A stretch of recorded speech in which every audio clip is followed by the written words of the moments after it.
An alibi is about to break. A buried truth is about to surface, and the killer is closer than anyone imagined.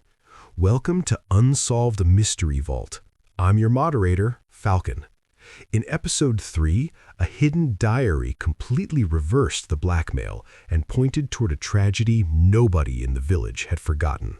Where in the world are you watching from? Drop it below. Episode 4. The Alibi That Broke.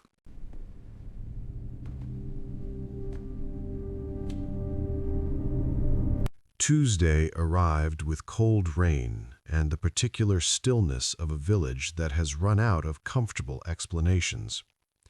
Marsh arrived at the manor at 8 in the morning, and by 9 o'clock, a simple question had destroyed the case's most apparently solid certainty.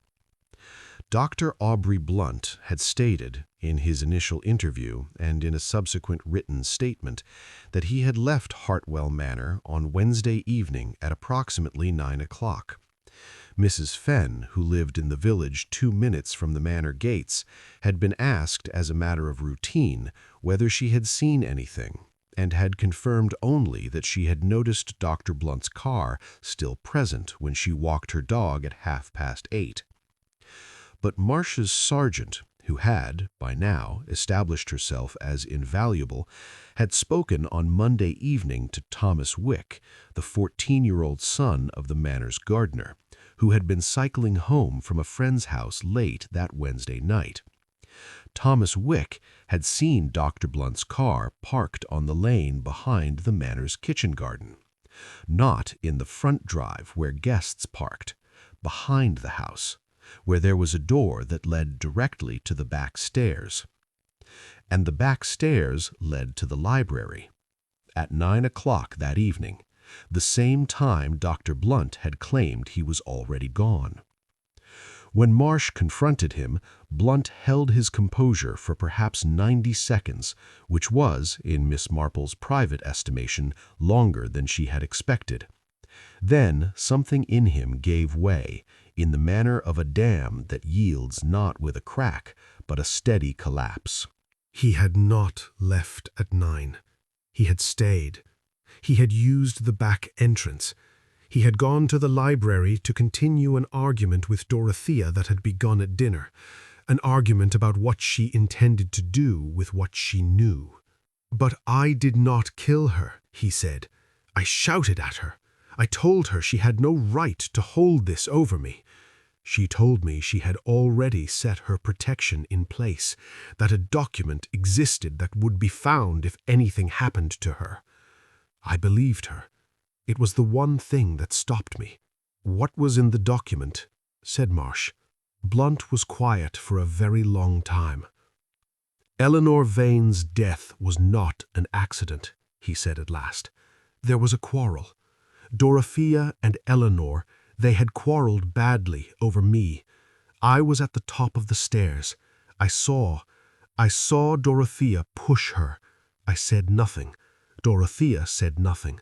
We had, between us, a kind of silence. And then, years later, she began to use it. She told me she needed money. If I refused, she would tell someone what I had witnessed and claim I had been involved. I was a coward. I paid." Marsh looked at him steadily. "You told her on Wednesday evening that you would pay no more." "Yes, and yet she was poisoned 2 days later, on Friday evening.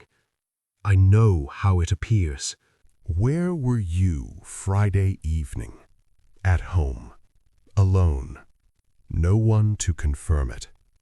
Miss Marple, in her chair, was very still. She believed Dr. Blunt was telling the truth, not because she thought him incapable of worse, but because of something that had nagged at her since the beginning. She was thinking about Cecily Vane's careful stillness. She was thinking about the handwriting. She was thinking about the fact that Cecily had worked at the manor for 3 years, had access to everything, had known the household's every routine.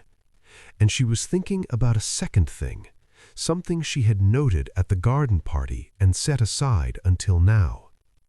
When Neville Croft had said something to his aunt near the sundial, the thing that had frightened Dorothea Hartwell, he had been holding a glass in his left hand. But when the guests had arrived, Miss Marple had watched him accept a glass from the tray. He had taken it with his right hand naturally. A man does not shift a glass to his left hand unless his right hand is occupied, unless his right hand is doing something else. Something, or handing something over. Something, for instance, like a letter. If Neville had delivered the blackmail note, not written it, but delivered it, who had given it to him? And where was the document Dorothea had left somewhere safe?